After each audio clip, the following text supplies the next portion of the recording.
నీకు నీతి సూర్యుడు ఉదయించును. మలాకి 4:2. దేవుడు రవికోటి తేజుడు, సమీపించరాని తేజస్సులో నివసించువాడు. ఆయన ఉన్నవాడు అనువాడు. ఆయన ముఖము మహా తేజస్సుతో ప్రకాశించుచున్న సూర్యుని వలె ఉంటుంది. సూర్యచంద్ర నక్షత్రములను ఆయన ద్వారా సృజింపబడినాయి కదా. సూర్యుని కాంతి కిరణాలు సెకనుకు ఎంత వేగంగా పరిగెడుతుంది. ఆ కిరణాలు భూమిని చేరుకోవడానికి 8 నిమిషాల 20 సెకండ్లు పడుతుంది. మరియు దేవుని సృష్టిలో అతిపెద్ద కాంతిగల నక్షత్రాలు కూడా ఉన్నాయి. అయితే ఆ నక్షత్రాలు లైటింగ్ ఎంత వేగంతో పరిగెత్తినప్పటికీ భూమిని చేరుకోగలవు. దేవుడు ఉన్నవాడు అనువాడు. ఆయన మొదటివాడు కడపటివాడు. ఆయన గొప్ప దేవుడు.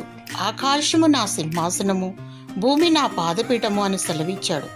ఆయన ముఖము సూర్యబింబము వంటిది. ఏ నరుడును ఆయన చూసి బ్రతకలేరు కదా.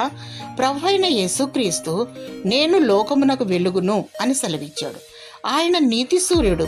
ఆయన నివసించు నీతి రాజ్యములో నిత్యము ప్రకాశించును. ఆయన సన్నిధిని కాంతిని పొందుకొని నీలో ఉన్న చీకటిని పారద్రోలు. దేవుడు నీకు నిత్యమైన వెలుగుగా ఉండును. నీ దుఃఖ దినములన్నీ సమాప్తమగును. దేవుడు నీకు వెలుగుగా ఉండి నిన్ను నడిపించి ఆశీర్వదించి దీవించునుగాక. ఆమేన్.